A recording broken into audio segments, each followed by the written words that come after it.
Hello friends, welcome to my channel. This is my next video for the accelerated computing instances. Basically, this is the part of AWS EC2 instance. So now let's start. The first thing is, what is an accelerated computing instance? ये क्या होता है accelerated computing instances? ठीक है ना। अभी तक हमने देखा है अलग अलग इंस्टेंसेस देखे हैं, तो ये हमारा एक्सीलरेटेड से आप खुद ही समझते हो, जैसे एक्सीलरेट होता है ना, गाड़ी में होता है स्पीड बढ़ाना कम करना, तो ठीक है ना।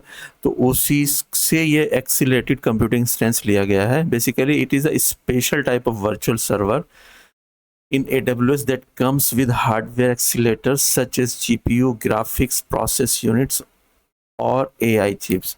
बेसिकली ये भी एक स्पेशल टाइप का वर्चुअल सर्वर है जो AWS ने दिया है हमें, जिसमें हार्डवेयर एक्सीलेटर्स होता है, जिसमें हम GPU यूज़ करते हैं, यानी ग्राफिक्स प्रोसेसिंग यूनिट्स और AI चिप्स। ये वो प्रोसेसर है कि जब हमें हाई स्पीड के लिए, जिसमें हमें हाई स्पीड हार्डवेयर चाहिए होता है, ठीक है ना, तो उसके लिए हम ग्राफिक्स प्रोसेसिंग यूनिट्स और AI चिप्स का यूज़ करते हैं। जैसे हम पहले क्या यूज़ करते हैं अपने हार्डवेयर लैपटॉप में या डेस्कटॉप में CPU यूज़ करते हैं, ठीक है ना। तो वो नॉर्मल प्रोसेसिंग के लिए होता है। जब हमें कुछ अच्छा हार्डवेयर चाहिए होता है जिसमें अच्छी परफॉर्मेंस चाहिए होती है, तो उसमें हम GPU का यूज़ करते हैं। सेकेंड पॉइंट है कि these accelerators help complete very heavy calculations much faster than a normal CPU, ठीक है ना। जब हम इसको यूज़ करते हैं तो जो हमारा जनरल CPU है उससे कहीं बहुत ज़्यादा उसकी स्पीड होती है कैलकुलेशंस में और दूसरे काम में, मैं आगे बताऊंगा अभी, ठीक है ना। अभी इसकी डेफिनेशन चल रही है।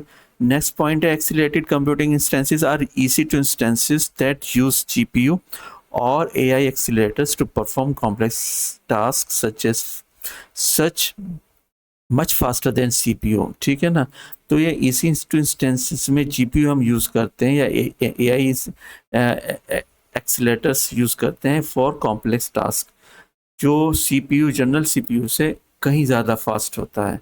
Accelerated computing instance is equal to fast, super fast EC2 for AI graphics and high performance computing. तो आगे देखेंगे हम क्या क्या होता है। तो हमने इसमें एग्जाम्पल दिया है कि imagine you have to move 1000 boxes, ठीक है। मान लो आपको 1000 बॉक्स मूव करने एक प्लेस से दूसरे प्लेस पे। तो CPU में क्या होता है, मान लो CPU हम यूज़ कर रहे हैं, तो as a person carrying boxes 1 by 1, अगर हम CPU यूज़ करेंगे और एक पर्सन को यूज़ करेंगे तो वो एक ही करके ही लेके जाएगा। अगर हम जनरल GPU यूज़ करते हैं तो जैसे GPU क्या होता है, एज ए ट्रक मान लो इसको, carrying hundreds of boxes at the same time, ठीक है ना। तो GPU की परफॉर्मेंस ऐसी रहती है कि जैसे हम एक ट्रक को यूज़ कर रहे हैं, उसमें हंड्रेड्स ऑफ बॉक्सेस का सेम टाइम एक प्लेस से दूसरे प्लेस पे ले जा सकते हैं। The truck finishes much faster, जैसे ट्रक एक काम को जल्दी करता है कंपेयर टू 1 पर्सन, तो इसी तरह GPU CPU से अगर कंपेयर करें काफ़ी फास्ट होता है, ठीक है ना।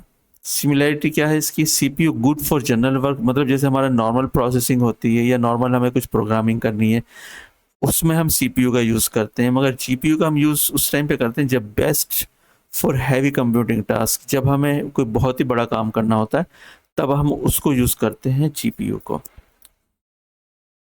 अब क्वेश्चन ये आता है, why do we need accelerated computing instances. जब हमारे पास अलग अलग इंस्टेंसेस हैं तो हम एक्सीलरेटेड कंप्यूटिंग इंस्टेंसेस पे क्यों जा रहा है, ठीक है ना। तो इसमें some applications need enormous computing power such as artificial intelligence. मतलब ये कि कभी कभी हम एक ऐसी एप्लीकेशंस डिज़ाइन करते हैं तो जिसमें हमें फास्ट कंप्यूटिंग एक्सेस चाहिए होता है, ठीक है ना। तो ऐसी कंडीशन है जैसे हमारे पास आर्टिफिशियल इंटेलिजेंस की एप्लीकेशन है, मशीन लर्निंग की है, डीप लर्निंग की है, वीडियो रेंडरिंग की, साइंटिफिक सिमुलेशंस की है, गेमिंग की, 3D एनिमेशन की। जब हम इस तरह की एप्लीकेशंस यूज़ करते हैं तो ऐसी कंडीशन में हमें फास्ट क्या कहते हैं, एक्सीलरेटेड कंप्यूटिंग इंस्टेंस चाहिए होते हैं। तो normal instance would take much longer. अगर हम किसी भी नॉर्मल EC2 इंस्टेंस का यूज़ करेंगे विदाउट यूजिंग एक्सीलरेटेड कंप्यूटिंग तो बहुत ही स्लो काम करेगा। तो इसीलिए हमने आपको पहले भी बताया कि जब हम वर्चुअल सर्वर डिज़ाइन करते हैं तो सब कुछ हमें अपने माइंड में ध्यान में रखना पड़ता है कि हमारी एप्लीकेशंस क्या है, हम किस काम के लिए डिज़ाइन कर रहे हैं और हमारा बजट कितना है, तो उसके अकॉर्डिंग ही हम अपना EC2 इंस्टेंस यानी कि वर्चुअल सर्वर डिज़ाइन करते हैं। अब रियल टाइम एग्जांपल और दिया है कि suppose you are editing 4000 movies, मतलब आपको अगर 4000 मूवीज़ को एडिटिंग करना है और you are just using simple CPU, तो इट विल टेक टाइम। अगर आप GPU के थ्रू करोगे it will take not more than 3 hours. तो GPU रेंडरिंग मैन फिनिश क्या कहते हैं 20 से 30 मिनट में यूज ख़त्म कर देगा, और अगर हम विदाउट GPU करेंगे तो it will take time around 3 hours, और अगर हम GPU के साथ करेंगे तो 20 से 25 मिनट या मान लो 1 घंटा होगा, ठीक है ना। तो उसमें हम इसको फिनिश कर देंगे। कोई भी टास्क होगी जब हम GPU को यूज़ करेंगे तो उसका फास्ट डेटा एक्सेस होगा, ठीक है ना। That is the power of accelerated computing, इसीलिए हम एक्सीलेटेड कंप्यूटिंग का यूज़ करते हैं। अब इसमें सीरीज कौन सी होती है, 3 सीरीज ऑफ AWS एक्सीलेटेड इंस्टेंसेस, मतलब ये कि इन्होंने फर्दर डिवाइड कर दिया है एक्सीलेटेड कंप्यूटिंग इंस्टेंसेस को अपनी रिक्वायरमेंट के अकॉर्डिंग। यानी कि अगर आपको किस सिचुएशन में एक्सीलेटेड को भी कॉन्फ़िगर करना है तो आप अलग अलग सीरीज को यूज़ करते हो। जैसे फर्स्ट है G series, P series, F series. तो इसमें क्या है 3 सीरीज़ हैं। तो जैसे G सीरीज़ में क्या होता है, अगर आपको ग्राफिक्स यूज़ करना है या वीडियो एडिटिंग करनी है या गेम करना है तो आप G सीरीज़ में जाएंगे। अगर P सीरीज़ यूज़ करनी है, जैसे मान लो आपको मशीन लर्निंग के कुछ प्रोग्राम्स API बनाने हैं या डीप लर्निंग के कुछ सॉफ्टवेयर्स डिज़ाइन करने हैं, तो आप P सीरीज़ में जाएंगे। अगर आपको F सीरीज़ की चाहिए, आपको जैसे फाइनेंशियल एनालिटिक्स होता है, साइंटिफिक कंप्यूटिंग होती है, या फोरकास्टिंग, वेदर फोरकास्टिंग के लिए आपको कुछ डिज़ाइन करना है अपना EC2 इंस्टेंट, तो आप F सीरीज़ में जाएंगे। तो इन्होंने क्या किया है ना कि एक्सीलेटेड कंप्यूटिंग इंस्टेंस को भी फर्दर डिवाइड कर दिया है, so you can use what ever you want according your requirement. Okay, तो अब होता है F सीरीज़ में भी, इसमें F1 इंस्टेंस होता है अभी जो चल रहा है। इसमें F इंस्टेंस में क्या होता है, offer customizable hardware acceleration with field programmable gate arrange, ठीक है ना। तो ये क्या है कि इसमें हम यूज़ करते हैं 25 मिलियन लॉजिक एलिमेंट्स, यानी कि ये इसका डिज़ाइन बता रहा है कि इसमें क्या क्या इंटरनल प्रोसेसिंग होती है, क्या क्या इंटरनल चीज़ें होती हैं, ठीक है। अभी आपकी समझ में नहीं आएगा क्या है ये, आप जस्ट इसको देख लेना, सेलेक्ट कर लेना। जब आप वहाँ पे कॉन्फ़िगर करोगे ना EC2 इंस्टेंस और एक्सीलरेटेड कंप्यूटिंग में जाके, तो उसमें आप देखना क्या क्या है। जैसे आप F1 करोगे तो आपको इंटरनल पार्ट बता रहा है, ठीक है ना। दूसरा पॉइंट ये है कि design to accelerate computationally intensive algorithm such as data flow और हाईली पैरेलल ऑपरेशंस, मतलब ये कि आपको उस कंडीशन में F1 का यूज़ करना है जब आपको बहुत ही इंटेंसिव, मतलब कंटिन्यू एल्गोरिथम के थ्रू आपको डेटा फ्लो करवाना है और जिसमें पैरेलल प्रोसेसिंग हो, यानी कि मल्टीपल प्रोसेस आपको एक साथ करने होंगे। तो ऐसी कंडीशन में आपको F1 इंस्टेंस का यूज़ करना होगा। F1 इंस्टेंसेस क्या होता है, एक EC2 का कंप्यूटिंग एक्सीलरेटेड कंप्यूटिंग इंस्टेंस का पार्ट है, ठीक है ना। F1 जो यूज़ करता है ना, local NVMe SSD storage use करता है। इसका जो वर्चुअल CPU होता है 8 to 64 होता है, यानी कि 8 से स्टार्ट होगा, आप खुश होगा जिसका CPU 64 तक जा रहा है। अभी हम क्या कर रहे हैं, 1-2 कोर का हम यूज़ करते हैं, 1-2 कोर, 4 कोर लाइक दिस, और यहाँ पे 8 से लेके 64 तक हम जा सकते हैं वर्चुअल CPU में। अब FPGA क्या होता है, 1 से लेके 8 तक हम जा सकते हैं, और इसमें हम रैम यूज़ करेंगे 112 GB से लेके 976 यानी 976 GB। अब आप देखो कितनी बड़ी हमें रैम चाहिए होती है। स्टोरेज हमारा होता है NVMe SSD, ठीक है ना। तो ये हमारा होता है F1।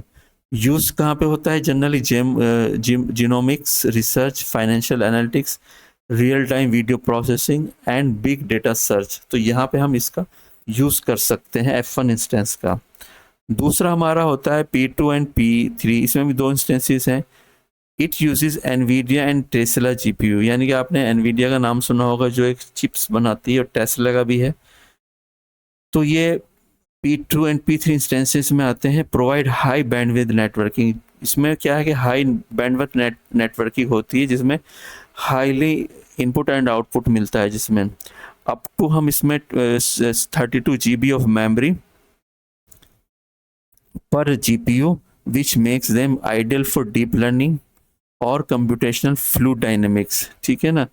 तो इसमें P2 इंस्टेंस क्या होता है, पीसी इंस्टेंस वर्चुअल सीपीयू को हम कहाँ से यूज़ करते हैं, 4 से लेके 64 तक, और जीपीयू 1 से लेके 16 तक। रैम हमारा रहेगा 61 GB से लेके 732 GB तक, और नेटवर्किंग बैंडविड्थ रहेगी हमें 25 GB पर सेकेंड, GB पर सेकेंड।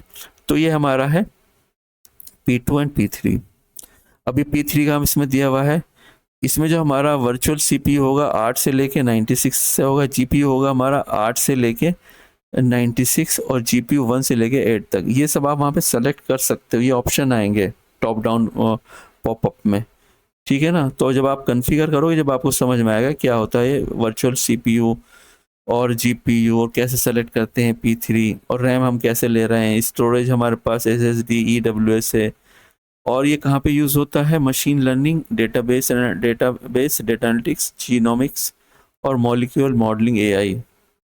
ठीक है, डीप लर्निंग, ऐसी जगह इन सबको P3 इंस्टेंस को हम यूज़ करते हैं। P3 supports CUD9 and OpenCI API, ये इन्होंने नाम दिए हुए हैं अपने, किस चीज़ को सपोर्ट करता है। थर्ड है हमारा G2 and G3 instances, optimize for graphics intensive application.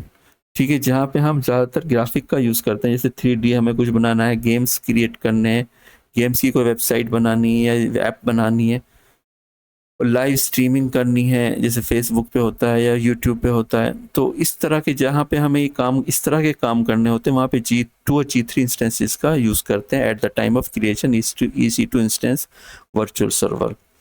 ठीक है, तो ये क्या कह रहा है, will suited for app like 3D visualization. G3 instances are uses NVIDIA Tesla M60 GPU and provide a cost effective high performance platform for graphics।